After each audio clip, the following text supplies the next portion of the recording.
Selamat malam para pendengar setia di seluruh Indonesia di Dongeng Aki Rukman. Selamat mendengarkan dan tetap merdeka. Assalamualaikum warahmatullahi wabarakatuh. Bismillahirrahmanirrahim. Alhamdulillahil jalali wa syari'il harami wal halali musolliyan ala rasulil mustafa wa alihil mustakmilina syarafa. Innallaha faddala bani adam wa faddallahu ala katsirin mimman khalaqahu tafdila maba'du. Bapak, Ibu, dan kawan-kawan sekalian, selamat malam. Sampurasun. Malam ketiga ini di dongeng atau sejarah Galuh, Aki akan melanjutkan cerita keadaan di keraton. Setelah bayinya dilempar ke sungai Naganingrum itu, Naganinggrumnya sendiri adalah difitnah Aib. Karena aib negara itu bahwa seorang prameswari raja melahirkan anjing. Karena dia baru sadar setelah yang digendong itu sebetulnya anak anjing, bukannya anaknya sendiri. Sedih sekali dia. Dan karena itu Pangrenyep dengan Brahma Wijaya dia ingin menyingkirkan ini. Dan diperintahlah kepada Ualengser bahwa Naganingrum itu harus dibunuh. Dibawalah oleh Ualengser itu ke hutan, tapi Ualengser ini tidak tega membunuh Naganingrum yang tidak bersalah. Akhirnya di hutan dia dibikinkan rumah untuk tempat tinggalnya. Sedangkan Ualengser membawa bajunya Naganingrum yang sudah dibalur dengan darah. Nggak tahu darahnya apa. Darah hewan atau darah apa, tapi dibawa ke Brahma Wijaya dan diserahkan bahwa Naganingrum telah mati. Begitu ceritanya. Itu tentang Naganingrum. Nanti akan ketemu lagi. Kemudian ini nasib si bayi yang dilempar ke mana? Ke sungai ini. Alkisah di sekitar daerah Geger Sunten. Nah, di situ ada Aki Balangantrang dengan istrinya yang setiap harinya memasang jaring atau bubu di sungai itu untuk menangkap ikan. Satu saat ini tidak ikan yang masuk, malah yang masuk itu adalah jaring atau keranjang yang membawa bayinya Naganingrum. Begitu diambil, oh ini tidak dapat ikan, malah ada bayi. Ya, gembira tidak gembira. Akhirnya karena ini manusia, maka dibawa pulang ke rumahnya dan dipelihara sejak kecil.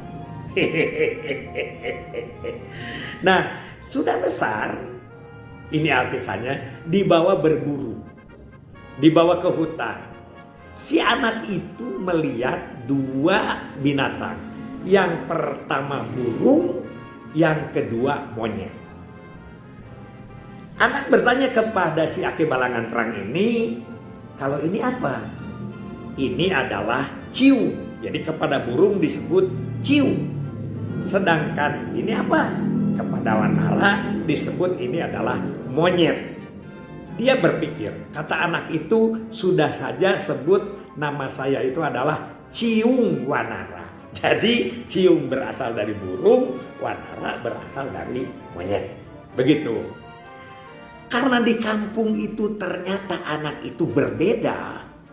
Berbeda, tidak seperti anak kampung. Ini kelihatannya intelek anak ini. Elegan anak ini. Nah, kemudian dia bertanya, kenapa kalau saya itu tidak sama dengan anak-anak yang ada di kampung ini? Kemudian dijelaskan oleh Aki Balangantrang bahwa bagaimana riwayatnya sampai dia diurus oleh Aki Balangantrang itu. Akhirnya, oh kalau gitu saya ingin tahu kepada ibu dan bapak saya itu ada di mana.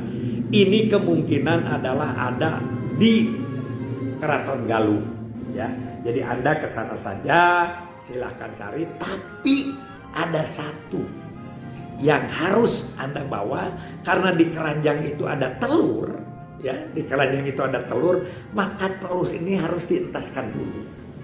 Jadi kau carilah yang mengentaskan telur ini. Jadi cari ayam, dia ke hutan dulu, cari-cari ayam, nggak ada gitu, ke sana ke sini ya. Ketemu dengan Nagawiru yang notabene itu ayahnya Nagawiru itu. Akhirnya minta tolong ke Nagawiru agar si telur ini dientaskan. Akhirnya disimpan di bawah pokoknya di bawah Nagawiru lah gitu ya, di Halengheman, di Salengseman begitu, atau di apa dia di ya begitulah kira-kira. Dan lahirnya dia entas menjadi ayam. Ayam dipelihara dengan baik, lama kelamaan ayam itu ayam jantan, dan dia menjadi petarung. Karena memang di negara Galuh itu adalah olahraga yang paling digemari adalah sabung ayam. Nah, ayamnya si Ciung Wanara ini di mana-mana diadukan dan lain sebagainya. Terus dia selalu menang.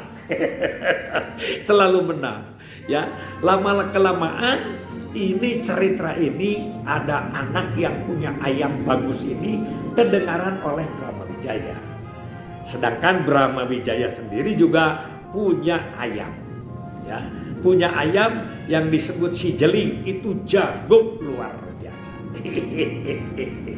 Karena itu maka dia minta kepada Ua Lengser supaya dicari anak yang punya ayam itu dan kemudian diajak bertarung ke negara.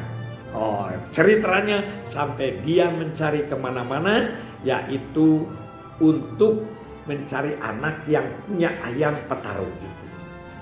Itu dulu ya ceritanya. Di sini kita bisa melihat bahwa segala sesuatu itu tentu akan muncang labuh kapuhu. Karena akan berbeda ya. Nah, makanya sekarang kalau kita lihat sekarang ini di alam modern seperti sekarang, ini ada naturalisasi. Kenapa naturalisasi? Karena ini ada silsilah keturunan. Jadi sekarang pemain bola kita banyak yang naturalisasi, yaitu anak orang Indonesia yang sampai ke luar negeri dan dia lagi ke sini menjadi kewarganegaraan kita juga. Kan kalau tidak salah Obama itu ibunya juga orang Indonesia. Apakah benar atau tidak, itu kan sejarah seperti itu. Nah, inilah yang disebut dengan asimilasi, pertemuan dan lain sebagainya. Ini tidak bisa dihindarkan. Tidak bisa dihindarkan karena itulah di dalam Al-Quran surat Rum ayat 22 menyatakan bahwa Allah menciptakan manusia ini berbeda suku bangsa, berbeda warna kulit, ya, berbeda bahasa dan lain sebagainya, dan itu adalah bagi orang-orang yang mengetahui. Jadi harus mengetahui. Ajaran itu digambarkan di dalam kisah atau legenda yang berkaitan dengan sejarah raja atau kerajaan Galuh. Itu dulu, kita masih panjang. Mungkin 1-2 episode lagi ke depan. Subhanallah walhamdulillah wala ilaha illallah wallahu akbar. Wassalamualaikum warahmatullahi wabarakatuh.